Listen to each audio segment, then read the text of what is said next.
저는 지난주에 아버지로부터 전화를 받았는데 아버지 한참 통화를 하다가 조금 이상한 걸 느꼈죠. 아버지는 4년 전에 돌아가셨거든요.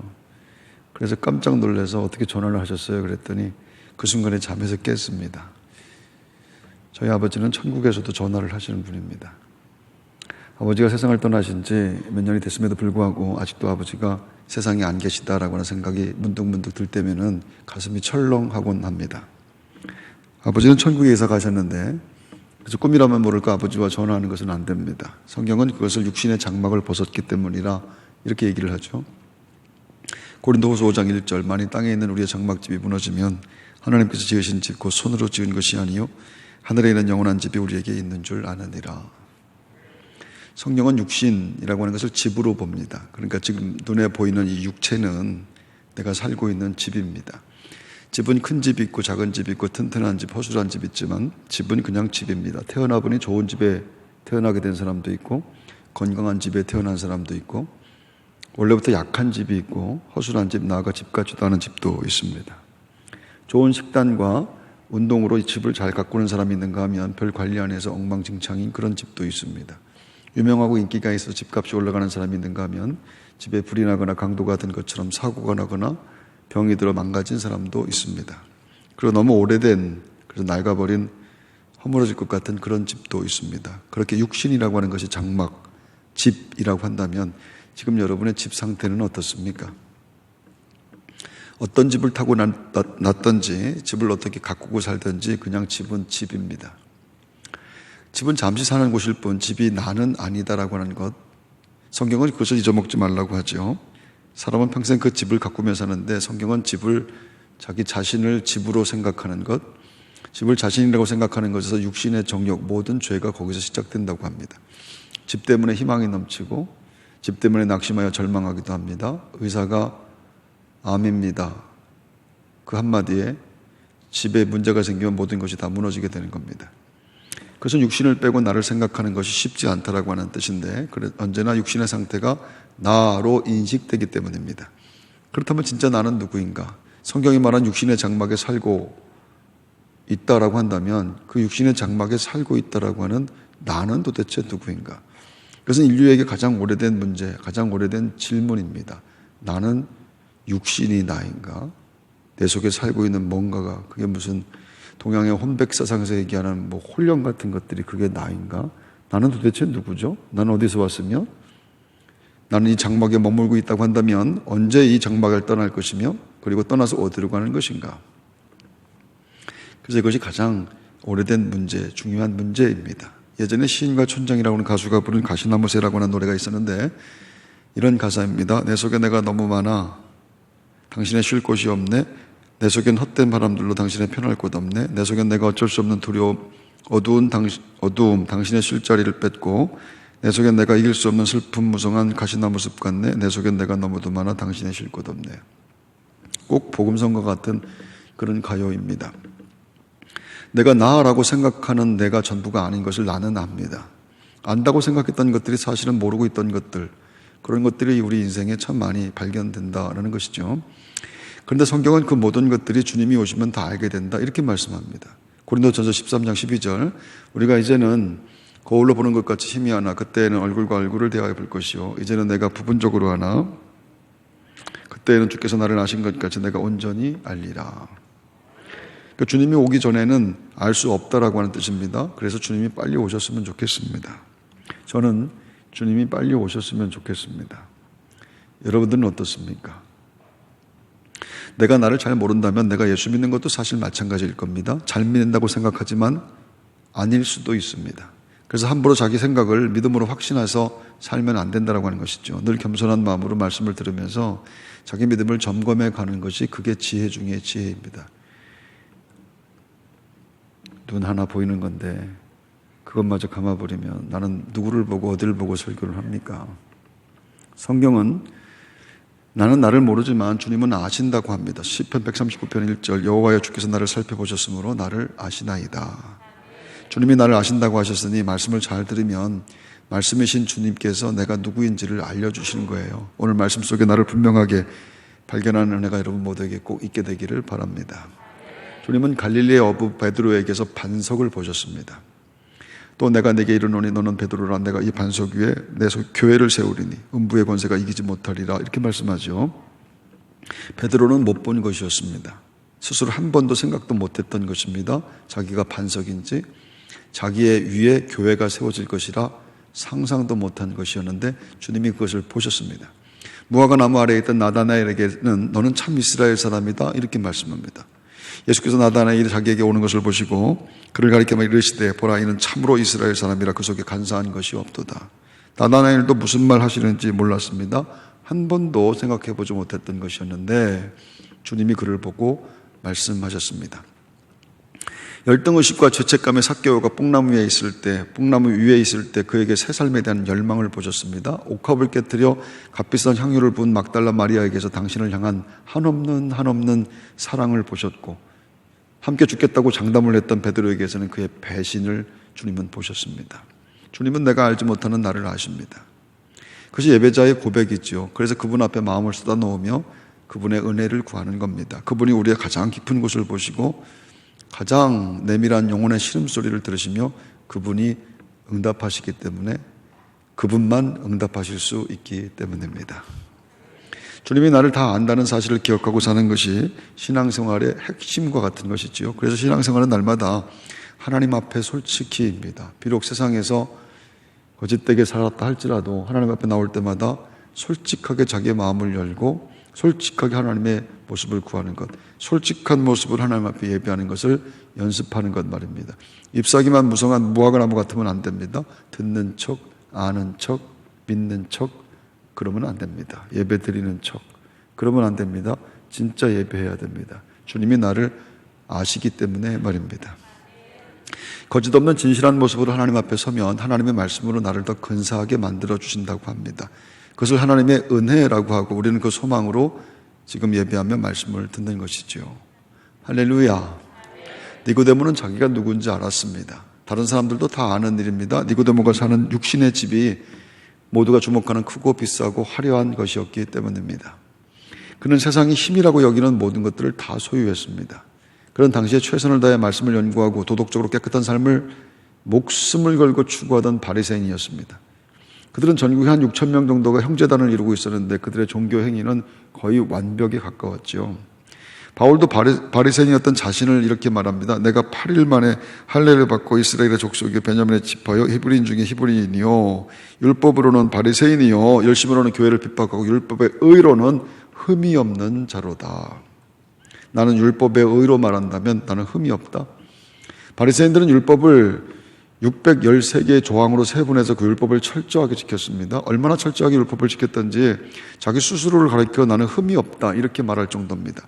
니고데모는 그렇게 도덕적으로 윤리적으로 깨끗한 사람이었고 사람들은 그런 니고데모를 존경했습니다. 왜냐하면 자기는 살지 못하는 것을 저들은 살기 때문에 살아내기 때문에 그래서 사람들이 바리새인을 존경하는 것, 니고데모를 존경합니다. 그리고 그는 부자였습니다. 역사가 요세푸스의 고대사에 니고데모의 가문이 기록될 정도입니다. 주님께서 죽으셨을 때 아리마대 사람 요셉과 함께 몰약과 침량 100근을 가지고 와서 주님을 장사한 것이 니고데모였습니다. 당시 몰약과 침량은 너무 비싼 것이기 때문에 부자들만 살 수 있는 것들입니다. 그리고 그는 지도자라고 얘기합니다. 개역성경의 관원으로 번역된 헬라어 아르콘이라고 하는 것은 당시에는 산헤드린 공회원들을 지칭할 때 주로 쓰는 단어였는데 산헤드린 공회는 유대인 지도자 71명이 모여서 입법, 사법, 행정의 권세를 휘두르던 그러니까 당시의 국회와 같은 곳인데 그는 법을 만드는 신분의 사람이었다라는 겁니다. 또한 니고데모라고 하는 이름이 백성을 정복한 자라고 하는 뜻인데 소수의 극소수의 상류층에 속한 사람 그게 니고데모입니다. 이를테면 너무 높고 그 육신의 집이 너무 높고 화려하고 찬란했다라고 하는 것을 뜻합니다.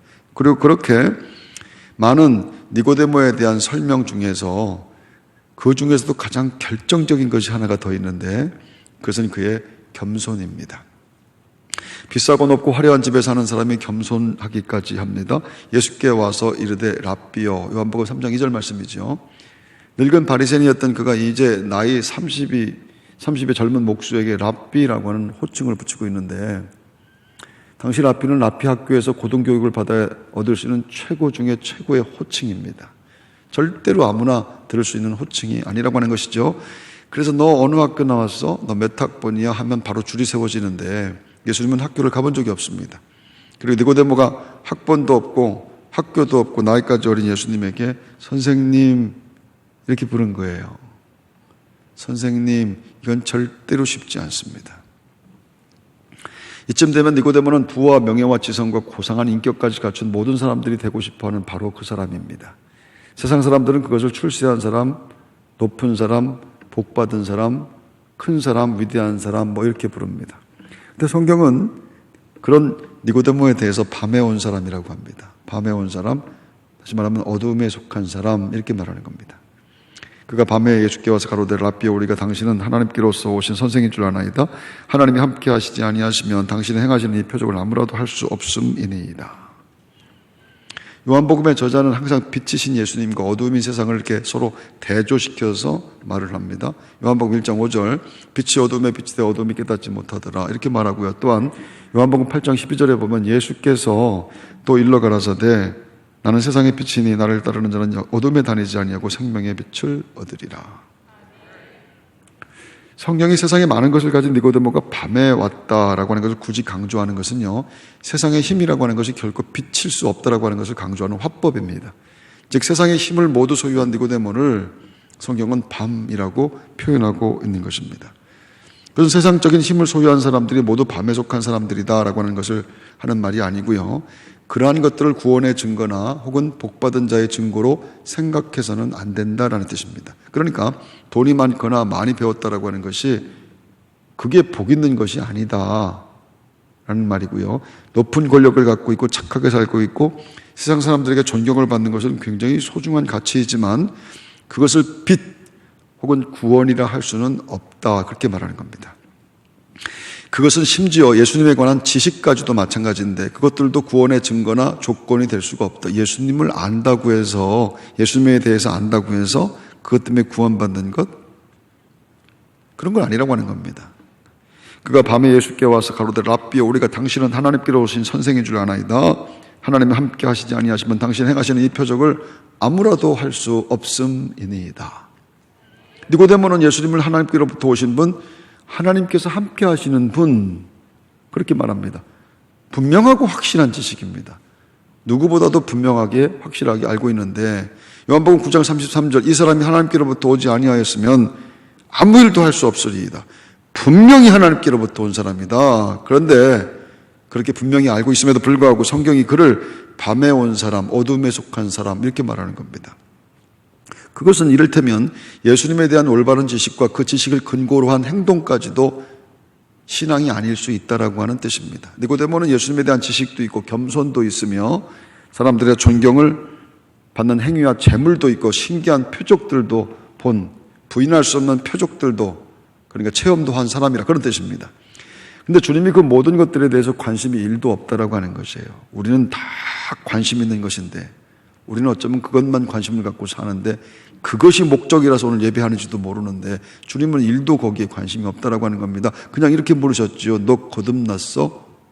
당신 거듭났는가? 이렇게 말하는 겁니다. 예수께서 대답하여 가라사대 진실로 진실로 내게 이르노니 사람이 거듭나지 아니하면 하나님 나라를 볼 수 없느니라. 그러니까 그것만 주님의 관심이었다라고 하는 겁니다. 그것 외에는 주님의 관심 갖고 있는 것이 하나도 없었다라고 하는 것이에요. 내가 예수를 믿는다고 한다면 예수가 무엇을 관심을 갖고 있는가가 내 관심이 돼야 내가 예수를 믿는 것일 텐데 주님이 관심 있는 것에 내 관심이 없다고 한다면 나는 그분을 믿는 것은 아닐 텐데 말입니다. 니고데모는 누구보다 하늘나라에 적합했습니다.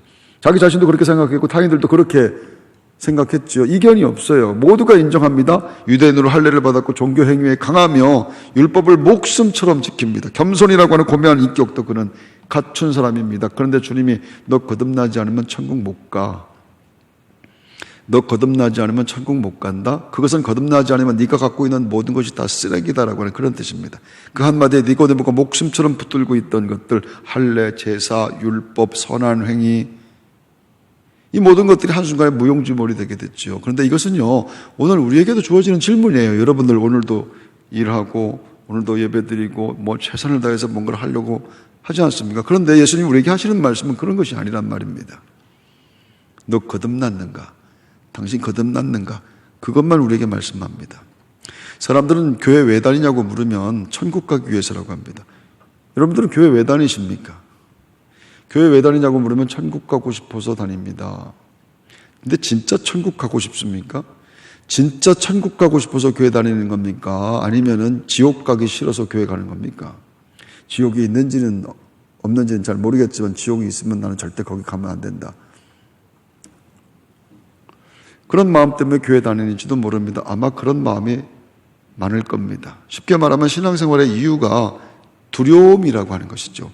이것으로 인생이 끝나는 것이 아니라 이 인생 후에도 뭔가가 분명히 있다라고 하는 것을 본능적으로 영적인 존재인 인간은 압니다. 그런데 그곳이 지옥이라고 한다면 나는 거기 갈 수가 없다라고 하는 것, 그 두려움이라고 하는 것, 불안한 마음을 메우려고 하는 것, 그것 때문에 교회 다니는 것이라고 한다면 그건 구원과 관계없는 종교 행위입니다.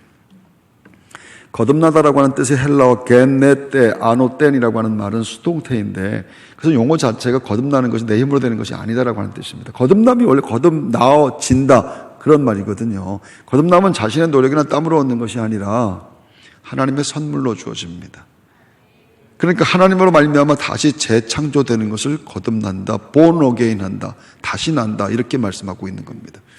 성경은 하나님이 태초에 인간을 만드신 것에 대해서 이렇게 얘기하죠. 창세기 2장 7절 여호와 하나님이 땅의 흙으로 사람을 지으시고 생기를 그 코에 불어넣으시니 사람이 생명이 된지라. 인간은 처음에 인간의 요청에 따라 만들어진 것이 아닙니다. 이렇게 만들어주세요. 이렇게 코는 이렇게, 귀는 이렇게, 눈은 2개를 만들어야 됩니다. 하나만 만들면 안 됩니다. 그렇게 하지 않았어요. 하나님이 하나님 마음대로 그냥 만드신 거예요. 하나님께서 생기, 르와흐를 불어넣으심으로 탄생이 되었습니다. 그런데 르와흐는 성령이라고 하는 단어와 같습니다. 같은 단어입니다. 따라서 성령으로 거듭남이라고 하는 것은 성령에 의해서 창조가 되는 것을, 태초에 하나님이 인간을 창조하셨던 것처럼 성령으로 거듭난다라고 하는 것은 성령으로 우리가 다시 창조되는 것을 뜻하는 것이죠. 내가 만드는 것이 아니라는 겁니다. 그래서 예수님이 거듭남의 방법으로 제시한 것이 물과 성령입니다. 예수께서 대답하시되 진실로 진실로 내게 이르노니 사람이 물과 성령으로 하지 아니하면 하나님 나라에 들어갈 수 없느니라. 그것은 니고데모가 붙잡고 있는 것, 그가 자랑하고 있는 것, 그의 자부심이 되는 것, 그의 화려한 장막, 그것 갖고 안 된다는 뜻입니다. 그런 것으로 구원받지 못합니다. 거듭나야 됩니다. 그것밖에는 방법이 없어요. 그것이 예수님 말씀이에요. 성령님이 새롭게 나를 창조해 주셔야만 됩니다. 이 말씀 잘 들으셔야 돼요. 이 말씀만 들어야 돼요, 여러분. 성령이 나를 새롭게 만들어 주시지 않으면 방법이 없는 거예요. 여러분, 은혜는 헬라어로 카리스인데 그 단어 자체가 의미하는 것은 받을 자격과 갚을 능력이 없는 자에게 무상으로 주어지는 것이다 라고 하는 그런 뜻입니다.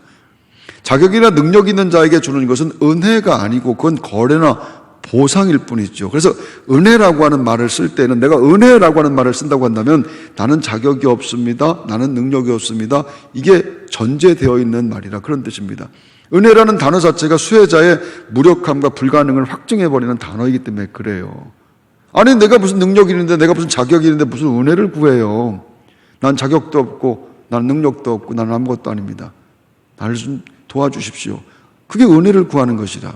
그래서 자격과 능력이 가치인 세상에서 여러분, 자격증을 얻으려고 하고 자격을 갖추려고 하고 그 능력이 있으려고 하고 애쓰고 하고 애쓰고 땀 흘리고 별짓을 다 하는 거 아니에요. 그런 자격과 능력이 가치인 세상에서 은혜를 구한다라고 하는 거, 은혜를 베풀어 주옵소서. 그건 패배자를 의미하는 거예요. 그건 낙오자를 의미하는 거예요. 다시 말하면 내가 패배됐고 내가 패배했고 내가 낙오된 존재라 내가 하나님 앞에서 아무것도 드러낼 것이 없습니다라고 하는 것이 전제되지 않으면 절대로 하나님의 은혜는 없는 거예요. 뭘 그렇게 잘난 척을 하고 뭘 그렇게 있는 척을 하고 뭘 그렇게 화려한 척을 합니까? 하나님의 은혜가 없으면 나는 못 삽니다. 난 죽습니다. 그런 사람만 예배할 수 있는 거예요. 그 예배당에 온다고 다 예배하는 것이 아니에요. 하나님의 은혜를 베풀어 주셔야 됩니다. 니고데모는 생전 처음 들어보는 단어입니다. 은혜. 생전 처음 들어보는 단어입니다. 거듭남. 그는 능력자이고 정말 비싼 집에 살고 있기 때문에, 그는 정말 자격 있는 사람이었기 때문에, 그의 자격과 능력은 모든 사람들이 인정하는 것이었기 때문에 그의 육신의 집이 너무 든든한 집이었기 때문입니다. 성경이 은혜와 동일하게 쓰는 단어가 긍휼이라고 하는 단어인데 히브리어 긍휼과 여인의 자궁은 어근이 같다 혼용되어 쓰여졌습니다. 긍휼은 자궁 속 아이가 탯줄에 연결되어서 엄마를 절대 의존적 존재로 살아야 되는 것, 거기에서 나온 단어가 긍휼이라고 하는 단어입니다. 그러니까 하나님의 은혜가 없으면 한순간도 살 수 없다라고 하는 자에게 주어지는 하나님의 생명이 긍휼인데, 따라서 자기 힘으로 자기 주체적 노력으로 살려는 존재는 긍휼을 구할 수가 없고, 성경은 그것을 이미 죽은 것으로 취급하는 거예요.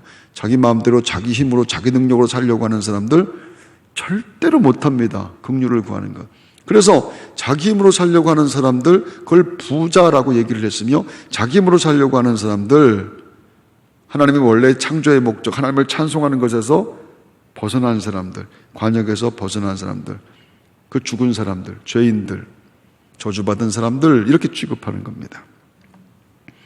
믿음은 선물로 주어지는 것인데 그 믿음을 받은 자들에게만 긍휼을 구하는 마음이 만들어지는 거예요. 그래서 여러분, 우리가 하나님 긍휼을 하나님의 자비와 긍휼이 필요합니다. 우리에게 자비를 베푸시고 긍휼을 베푸시고 하나님 우리를 좀 살려주십시오.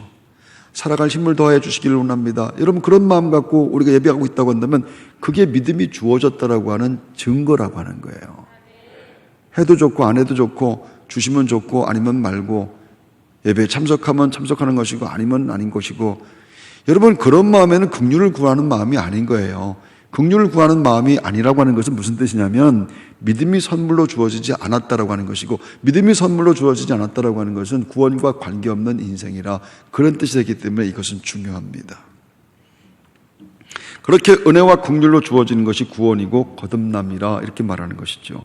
니고데모는 그 이후 시간이 꽤 지나 바리새인들과 제사장들이 주님을 잡아 죽이려고 할 때, 야, 유대에는 법이 없어? 유대에는 법이 없어? 이게 엉망진창이야 라고 외치며 다시 등장합니다. 또한 주님께서 십자가에 죽으셨을 때 빌라도에 가서 시체를 달라고 하면 아리마대 사람 요셉과 함께 주님의 장사를 지내게 되지요. 밤에 왔었던 그 니고데모였습니다. 예수님 당시에는 사형수의 시체를 가족이나 친지가 찾아가지 않으면 가차없이 쓰레기장에 버립니다. 유대인들과 로마 군인들이 무서워서 아무도 예수님의 시체를 찾아가지 않을 때, 그때 니고데모가 왔습니다. 그가 왔습니다. 그런데 성경은 니고데모가 그 니고데모가 아니라고 말하죠. 요한복음 19장 39절 40절에 그 얘기가 나옵니다. 일찍 예수께 밤에 나왔던 니고데모도 몰약과 침량 섞은 것을 100근쯤 가지고 온지라, 예수의 시체를 가져다가 유대인의 장례법대로 그 향품과 함께 세마포로 쌌더라. 몰약과 침량은 사람이 죽었을 때 냄새를 방지하기 위해서 시체와 함께 싸는 것인데, 유대 장례법에 따르면은요, 향품을 준비한 사람이 그 향품이 시체와 함께 쌓일 때 함께 죽는다라고 하는 것을 의미하는 것이었습니다. 니고데모는 주님과 만난 이후에 물과 성령으로 거듭납니다. 그것이 무엇인지를 알았던 것이지요. 그는 이제 밤의 사람이 아니었던 것. 그래서 성경이 지금 우리가 방금 읽은 구절에서 밤에 나왔던 이라고 하는 과거 시제를 쓰고 있는 겁니다. 그는 예수와 함께 죽었고 예수와 함께 살아난 거듭난 사람이었다. 성경이 그것을 얘기하고 있는 거예요. 그래서 이제 빌라도 두렵지 않습니다. 제사장들도 두렵지 않습니다. 예전엔 유대인들의 눈이 무서워서 밤에 왔던 손님, 그 손님이 아니었다라고 하는 거예요. 그 밤에 예수님께 사람이 거듭나지 아니하면 하나님 나라를 볼 수 없느니라 라고 하는 말씀을 듣고 변화된 사람, 바뀌어진 사람, 그게 니고데모입니다. 우리는 모두가 밤에 왔던 손님이었습니다. 세상의 것을 소망하며 살았었는데 이제 말씀으로 거듭나서 우리는 하나님의 백성이 되었습니다. 그래서 아무것도 두려워하지 않습니다. 십자가로 오셔서 나를 건져내신 그분이 세상 끝날까지 나를 지켜주신다고 분명히 약속해 주셨기 때문입니다. 세상에서 갖게 된 조건들 때문에 자랑하거나 우쭐거리지도 않습니다. 거듭난 자들에게만 주시는 위로와 평안의 노래가 이 한 주간도 여러분에게 큰 찬송이 되게 되시기를 주의 이름으로 축원합니다.